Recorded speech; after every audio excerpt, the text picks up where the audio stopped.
She showed up when the sun was sinking low, turning the Nebraska sky orange and gold. I was out by the fence, hands dirty, sweat running down my back, fixing a loose wire that the wind never seemed to respect.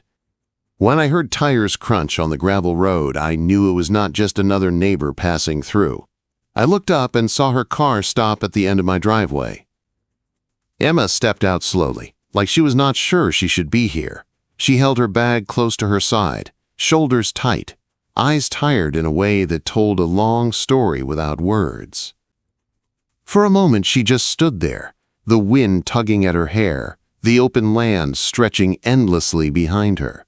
Then she walked toward me. "Daniel," she said softly, stopping a few steps away. Her voice shook, just a little. "My dad said you need a wife." The words hit me harder than the hammer ever could. I leaned the shovel against the fence and straightened up, trying to understand what I had just heard. Before I could say anything, she kept talking, like she was afraid silence would make her turn around and leave. "I lost my job," she said. "I have to leave my place by next week. I can't go back to Omaha. I don't belong there anymore." She finally looked at me then, her eyes glossy. "If you need help here, I can work. I won't be a burden. I just need somewhere to stay." The wind moved through the tall grass around us, whispering like it always did. I felt something old and heavy stir in my chest. "My name is Daniel Foster. I'm 26 years old and I own a small farm outside Scottsbluff, Nebraska. 6 years ago, my parents died in a car accident, and overnight, this land became my whole life. The house, the fields, the weight of keeping everything from falling apart." Emma knew that story. Everyone in town did. Her father, Albert, had helped me survive those early years. He taught me how to fight quietly, how to keep my ground when people tried to take advantage of grief. And now he was gone too. I studied Emma's face. The fear, the pride, the hope she was trying not to show. I saw myself in her more than I wanted to admit. "This wouldn't be charity," I said slowly. "If you stay as part of this place. You'd have your own space, your own say." She swallowed hard. "I don't need romance. I just need a chance." The words felt too familiar, like something I had once whispered to the empty house late at night. I nodded before I could overthink it. "Then stay here," I said, "with me." Her breath caught. For a second she looked like she might cry. Instead she nodded, once, like she was afraid she'd break if she did more. 2 days later, we stood in a small white church at the edge of town. It was quiet. Too quiet for something people usually celebrate. A few neighbors sat in the back. Pastor Tom stood at the front with a gentle smile. I wore my father's old suit. Emma wore a simple blue dress she had borrowed from a friend. When I slid my mother's old silver ring onto her finger, my hand shook. Not because I was unsure, but because I felt the weight of what we were doing. This wasn't love. Not yet. It was survival. Trust. Two lonely people, choosing not to face the world alone. After the ceremony, we ate sandwiches at the kitchen table. The sunlight came in soft through the window. We barely spoke, but the silence felt calm, not empty. "I can sleep in the spare room," Emma said carefully. "There's no rush," I replied. "We'll figure things out as we go." And we did. Days turned into routine. She worked in the garden. I worked the fields. At night, we shared meals and quiet conversations. Stories about parents we missed, about dreams we buried, about fears we never said out loud before. Some nights I caught her staring out the window, tears on her cheeks. I never pushed. I just sat nearby, letting her know she wasn't alone. We weren't in love, but something was growing. Something steady. And neither of us knew yet how much the world would try to tear it apart. Living together felt strange at first. Like we were both guests in the same house, we moved carefully around each other, polite in a way that kept distance. Emma woke up early every morning, quiet as a shadow, and spent hours in the garden. She learned the soil fast. Her hands got rough, her shoulders grew steadier. I noticed little things. She always lined her shoes up by the door. She folded laundry the same way every time. At night, she washed the dishes slowly, like she was afraid of breaking something that could not be replaced. The town noticed, too. At the feed store, conversation stopped when I walked in. At the diner, people stared a second too long. Emma felt it worse than I did. She came home one afternoon pale and tight-lipped, carrying groceries like they weighed 100 pounds. "They think I trapped you," she said quietly, setting the bags down. "Like I planned this." I clenched my jaw. "You didn't." "I know," she said, "but they don't." We did not talk much that night. The house creaked around us. The wind pressed against the windows. I lay awake listening to footsteps move in the hall, then stop. A week later, the problem started showing up where it hurt most. The general store stopped buying my eggs. The feed supplier raised prices without warning. The bank sent a letter saying they were reviewing my loan. All things that made no sense on paper. I knew exactly who was behind it. Aunt Marjorie had never forgiven me for keeping the land. She had money, influence, and a smile that never reached her eyes, and now she had a story to sell. One evening, Emma sat at the table staring at the bank letter, her hands shaking. "This is my fault," she whispered. "If I leave, it will stop." I stood behind her chair and rested my hands on her shoulders. "No," I said firmly. "If you leave, they win." She turned to look at me, eyes full of fear. "I don't want to ruin your life." "You didn't," I said. "You walked into it."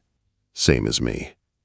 That was the first night she cried in my arms. Not quietly, not politely. She broke down, sobbing like she had been holding it in for years. I held her and said nothing, because sometimes words only get in the way. After that, the distance between us shrank. We started eating breakfast together, fixing things side by side, laughing at small mistakes. One night, while we were fixing a loose cabinet door, she smiled at me and said, "I don't feel invisible here." That mattered more than she knew. Then came the fire. It was late. The wind was high. I woke up to the smell of smoke and the sound of Emma screaming my name. The barn was burning. Flames climbed the wood fast, fed by dry hay and anger. We fought it together. Buckets. Blankets. Rain finally helped finish the job. When it was over, we stood in the mud, shaking, staring at what was left. "They won't stop," Emma said, her voice breaking. "They're trying to scare us." I looked at her face, streaked with soot and tears, and something settled deep in my chest. "We're done running," I said. "From now on, we fight." The storm came a few days later. Hard rain, wild wind. The river rose fast. Emma ran toward the chicken coop to save the birds. I chased after her. A piece of loose metal tore free from the barn roof and cut across my cheek. I went down hard. Pain exploded. Blood mixed with rain. Emma dropped to her knees beside me, screaming my name like the world was ending. In that moment, soaked, bleeding, surrounded by chaos, I knew the truth. This was no longer about duty, or a promise to her father, or two lonely people hiding from the world. I loved her. "If we don't make it," I shouted over the storm, "I need you to know something. I love you, Emma." She froze. Then she grabbed my face with shaking hands and kissed me, desperate and real, like it was the only thing holding her upright. "I love you too," she cried. I was just too scared to say it. We survived the storm. After that, everything changed. We started asking questions, talking to neighbors, gathering proof. Slowly, the truth came out. Bribes, lies, a hired hand who admitted he was paid to start the fire. When the case went to court, Emma sat beside me, her hand steady in mine. Marjorie's power fell apart fast once the truth was exposed. The judge ruled in our favor. The farm stayed ours. The lies died in the open. Walking out of the courthouse, Emma squeezed my hand. "We did it," she said softly. "No," I replied. "We stood together." That night, we went home to the quiet farm. The same land, the same house. But it no longer felt empty. It felt like ours. After the court ruling, the town didn't change overnight, but it shifted. Small things at first. A nod from a neighbor who used to look away. A quiet apology from the feed store owner. Eggs selling again at the general store without excuses. Emma noticed it before I did. "They're watching us differently now," she said one morning as we walked back from the mailbox. "Not judging, measuring." "Let them," I replied. "We're still standing." Life slowed down after that, in the best way. The farm demanded steady work, and we gave it everything. Fences were rebuilt, the barn roof repaired, fields replanted where the flood had torn them apart. Emma found her place in it all. She started baking again, at first just for us. Bread that filled the house with warmth. Pies made from recipes scribbled in her mother's handwriting. One afternoon, she packed a few loaves and took them to the farmer's market in town, nervous but determined. She came home with empty baskets and eyes shining. "They sold out," she said, breathless. "Every single one." From that day on, her confidence grew. People stopped seeing her as the woman who married too fast and started seeing her as Emma, the baker with kind eyes and steady hands. At night, we sat on the porch together, the sky stretching wide and endless above us. Sometimes we talked about nothing, sometimes about everything. One evening, she rested her head on my shoulder and said quietly, "I don't feel like I'm borrowing this life anymore." I kissed the top of her head. "You never were." Our marriage stopped feeling like a promise we were testing and started feeling like something real we were building. We shared a room now. Shared a bed. Not out of obligation, but because we wanted to. Some nights were soft and quiet. Others were filled with laughter, whispered fears, and hands holding on like anchors. One night, after a long day in the fields, Emma sat on the edge of the bed, unusually quiet. "Daniel," she said, her voice unsteady, "I'm scared to say this." I sat beside her. "Say it anyway." She took a breath. "What if this happiness doesn't last?" I thought about the storms, the fire, the blood, and the rain. Then I took her hands in mine. "Then we fight for it," I said. "Same as everything else." A few weeks later, she came to me with tears in her eyes again, but this time they were different. "I'm late," she whispered. I stared at her, my heart pounding. "Late?" She nodded, laughing and crying at the same time. "I think I'm pregnant." The world seemed to stop. I pulled her into my arms, holding her tight, fear and joy crashing together inside me. "We'll figure it out," I said into her hair. "We always do." The pregnancy wasn't easy. Mornings were rough. Some days she barely ate. I learned to cook simple meals, burned more than I saved, and made peace with it. The town found out fast. This time, the reaction was different. Women from church brought casseroles. An older neighbor dropped off a crib he'd built years ago and never used. Even people who once whispered now smiled when Emma walked by. One afternoon, as we painted the small room that would become the nursery, Emma stepped back, hands on her hips. "I never imagined this," she said. "A home, a child, a life that didn't feel temporary." I wrapped my arms around her from behind. Neither did I. As her belly grew, so did our understanding of each other. We argued sometimes, usually about small things, but never walked away. We learned how to listen, how to forgive fast. One night, during a quiet thunderstorm, Emma traced the scar on my cheek. "That night," she said softly, "I thought I lost you." "You didn't," I replied. She looked at me with certainty. "I never will." The baby came in the heat of summer. The hospital was small, the room plain. But when I held our daughter for the first time, nothing else mattered. She was tiny, loud, perfect. Emma looked at me through tears. "We did this." "No," I said, smiling through my own. "We survived to get here."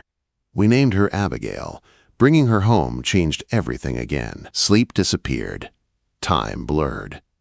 But the farm felt alive in a way it never had before. Some evenings I stood under the old oak tree, watching Emma rock Abigail on the porch swing, the wind carrying soft laughter across the fields. That tree used to feel like the loneliest place on the farm.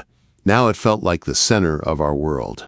And I knew, deep in my bones, that whatever came next, we would face it together.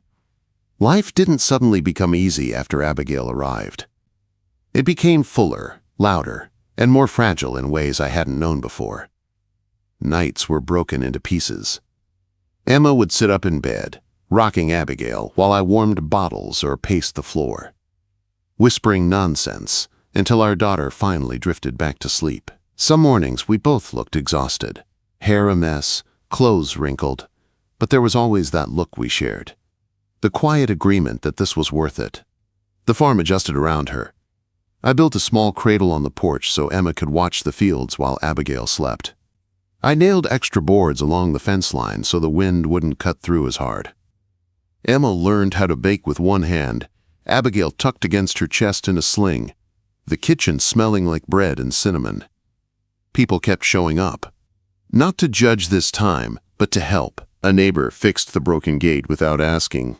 Someone left a sack of feed by the barn with a note that just said, "Welcome to the family." Even the town felt different now, less sharp, more human. One evening, as the sun dipped low and painted the plains gold, Emma sat beside me on the porch steps. Abigail slept between us, wrapped in a soft blanket. "Do you ever think about that day?" Emma asked quietly. "When I showed up here?" "All the time," I said. She smiled, but there was something thoughtful in her eyes. "I thought I was asking for shelter. I didn't realize I was asking for a life." I took her hand, feeling the strength in her grip. "I thought I was saving the farm," I replied. "Turns out, you saved me too." That fall, the bench under the oak tree was finished. We sat there often, watching Abigail grow stronger, more curious, her tiny fingers grabbing at leaves and sunlight. One afternoon, Emma looked at me and said, "My dad would have liked this." I nodded. Mine too. The scars stayed, the one on my cheek. The quiet ache of parents we'd lost, the memory of how close everything came to falling apart. But they no longer defined us. We had built something stronger than fear, stronger than gossip, stronger than loneliness. On the first anniversary of our wedding, Emma surprised me. No church, no guests, just the three of us under the oak tree. She took my hands and said, "We didn't marry for love that day, we married for survival, but somewhere along the way, love caught up." I swallowed hard. It did more than catch up. She laughed softly. "I choose you, Daniel, not because I need saving, but because I want this life. With you." I pulled her close, Abigail squirming between us, and kissed her forehead. "Then stay here," I whispered, "with me. Always." As the wind moved through the grass and the sky stretched wide and endless above us, I finally understood what my father meant all those years ago. Family isn't what you inherit, it's what you protect. And under that Nebraska sky, with the woman who stayed and the child we built a future for, I knew I would never be alone again.